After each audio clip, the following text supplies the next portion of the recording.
In this video, I'm going to show you how you can delete your Instagram account permanently. So if you enjoyed this video, make sure to leave a thumbs up and consider subscribing. So once you are inside your Instagram app, you need to press on the three lines in the top right corner. Then you need to press on settings and privacy at the top. From here, you can see the section your account at the top, and you need to press on account center at the top.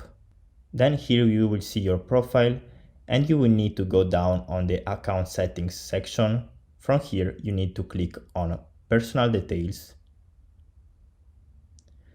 Then you need to click on account ownership and control. From here, you need to click on deactivation or deletion. Select your Instagram account that you want to delete.